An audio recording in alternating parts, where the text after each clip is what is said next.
The Vangelis Arena was famed across the Orion Spur as the place where champions were forged and empires tested their might.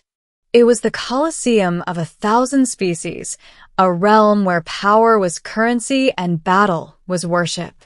Today, however, the arena was packed to capacity not for a battle, but for an exhibition. A mysterious new species had been invited to showcase its martial development protocol, whatever that meant. Some said they were primitive. Others said they were strange. The few who had encountered them said they were unpredictable. A species called humans. General Corvith of the Draxian Empire sat in the VIP dais, massive arms crossed over his chest, claws clicking with impatience. "We crossed 4 sectors," he growled. "For a demonstration? A training session? This is a waste of time." Ambassador Threx of the Quillari fluttered his feathered crest nervously. The council deemed it necessary. These humans, rumors say, they survived a 6-front planetary siege by accident. Corvith snorted. Ridiculous. The stands continued to fill with elites, obsidian-skinned Kurari shock troops, towering rock-bodied lither brutes, serpentine Kithari assassins. The strongest warriors in the galaxy all gathered, armed with arrogance and curiosity. But when the arena lights dimmed, a hush fell instantly. The announcer's amplified voice echoed. Representatives of the Galactic Compact, presenting the species designated Homo sapiens. Prepare for the human training exhibition. A single gate opened. Out walked 10 humans. They looked ordinary. Soft-skinned, short compared to most species. No natural armor, no claws, no fangs, no energy signatures from their bodies. They looked painfully fragile. The audience rippled with laughter. Corvith leaned forward. "These are prey animals." But the human at the front, a woman with a calm, measured stride, lifted a small slate device and tapped it once. A shrill whistle rang across the arena. Every human instantly shifted from easy relaxation into rigid, perfect formation. The arena didn't even finish echoing before the galaxy's mightiest warriors went silent.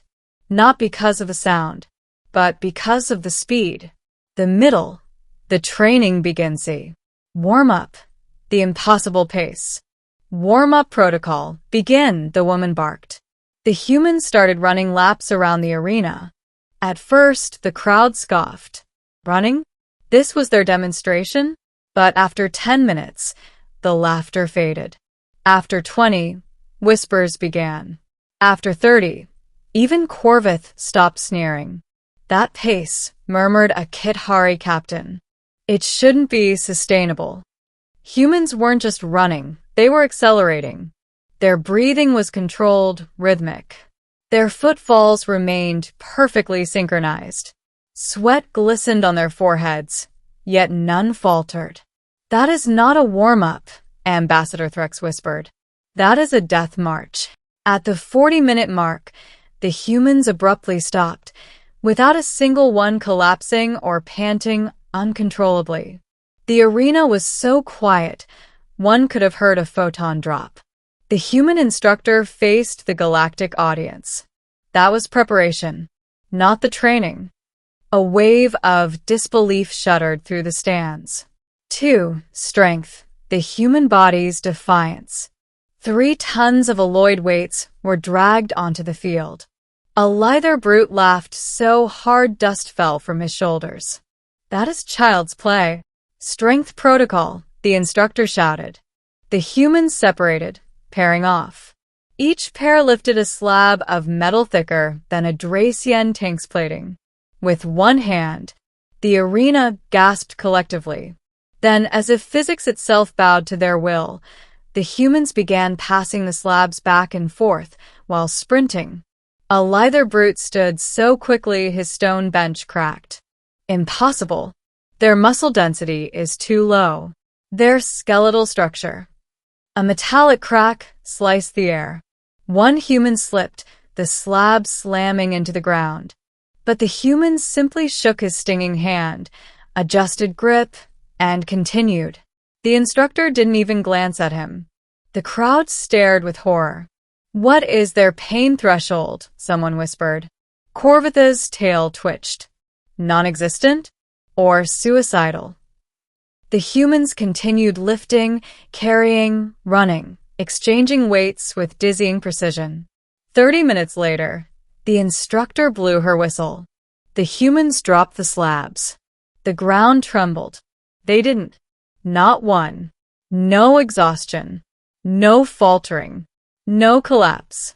Just steady breathing, eyes forward, waiting for the next order. The arena's strongest warriors, creatures who could shatter steel or stop plasma bolts, sat frozen. 3. Coordination. 10 minds, 1 will. Coordination protocol. Formation Alpha. The humans moved as if sharing a single brain. They formed shifting patterns, spirals, phalanxes, breach formations, fluid and controlled, impossible for species with telepathic links, let alone 5 separate brains. They anticipated each other's steps with eerie precision. From above, drones projected holograms showing the formations. The mathematic patterns were terrifyingly complex, like fractal equations animated into war choreography. Threx spoke barely above a whisper. Their synchronization borders on hive mind efficiency. But without telepathy, Corvith said slowly. This is learned discipline, not instinct. That was what truly disturbed them. Hive species did this naturally. Humans had to work for it. And they worked harder than any species could fathom. 4. Combat. When the human-animal emerged. Finally, the instructor tapped her slate again. Weapons protocol. Begin combat drills. The humans grabbed simple weapons, wooden sticks, padded cudgels, metal bars wrapped in foam. Nothing lethal. The galaxy's warriors leaned forward. At last, combat. Each human squared off against 3 holographic opponents, simulated elites, Draxian berserkers, Kurari assassins, Lither enforcers. The simulation was designed for training advanced warriors. The humans didn't just fight them. They dominated them. Fast.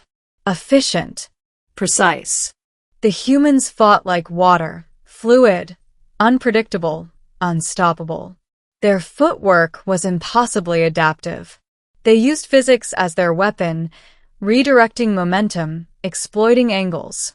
A Draxian general whispered, "They move like predators." But they weren't using claws or fangs or natural weaponry. Just sticks. Wooden sticks. And yet the holograms, designed from the best warriors in the galaxy, fell one by one. Then 2 by 2. Then every single one simultaneously. The humans finished, weapons lowered, breathing steady, stance ready for more. The entire arena had forgotten to breathe. The middle, the whisper. This is just training. An uneasy murmur swept through the crowd. A Kurari lieutenant rubbed their glossy black forearms nervously. If this is training, what are they like in real combat? The human instructor offered the answer, without being asked. This is beginner level. Silence. Total silence. Corvith stood. Beginner? Beginner? The instructor nodded without expression. Intermediate training involves live opponents, heavier resistances, unpredictable terrain, and full environmental stress factors. And advanced training? Threx asked weakly. The instructor finally smiled. Advanced? That is when we stop holding back. One human lifted a hand. Ma'am, request permission to demonstrate endurance shock protocol. She nodded. The human jogged to a massive metal column used for Lither strength trials. The thing was constructed from reinforced monolith alloy, built to withstand volcanic pressure. And then, the human rammed into it. Full speed. The sound echoed like a meteor strike. The audience flinched as if struck themselves. The human staggered back, rib probably cracked, but simply inhaled sharply, exhaled, reset, and sprinted again. Corvitha's jaw went slack. He is breaking himself. No, Threx whispered. He is training himself not to break. On the third impact, the column cracked. The human did not. The arena exploded in horrified awe. The middle, the secret weapon of humanity. The instructor finally addressed the stunned audience. You asked to understand humanity, to learn how we train, what makes us different. She gestured around the arena. This is not strength. This is not speed. This is not combat. She pointed to each human. This is will. This is what happens when a species evolves fragile, but refuses to die. A murmur of realization passed through the elites. Humans learn to survive, she continued, by enduring more pain than their predators, by adapting faster than their threats, by pushing their bodies beyond their design limits through deliberate suffering. She raised her chin. Training is not a routine. It is our culture. A Quillari officer gulped. How far can you push yourselves? The humans exchanged glances. Then the instructor said, as far as we need to. The audience felt a chill, because that meant there was no limit. The climax, the challenge. Corvith finally regained his voice. Words are one thing. Training is another. But strength, true strength, is proven in combat. The human stood calmly. Corvith pointed a claw.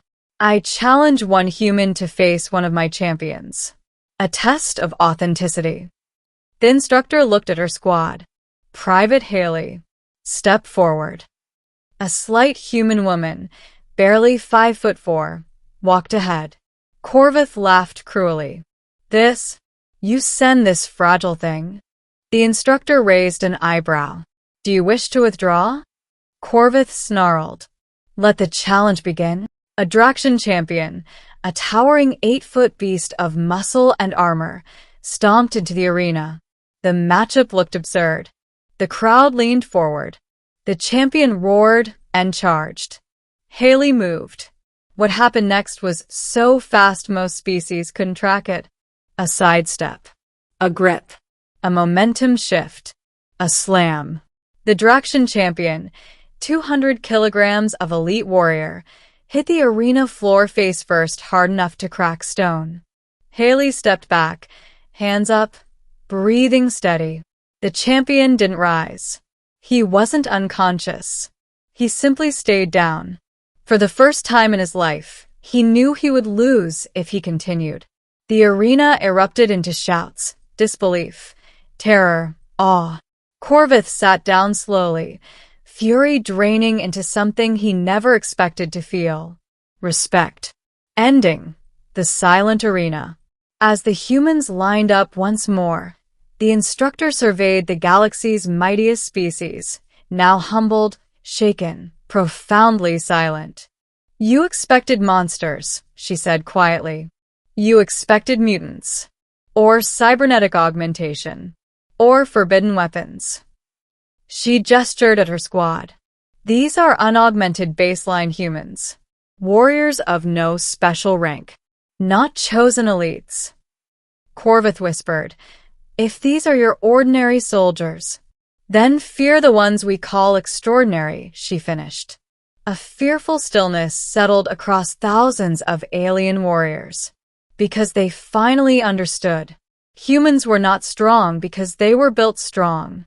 Humans were strong because they trained as if death was chasing them, because pain was an old friend, because weakness was a temporary state, because survival was a skill they refined, not inherited. Humans were not apex predators by biology. They became apex predators by choice. The instructor saluted crisply. This concludes the human training exhibition. The lights dimmed.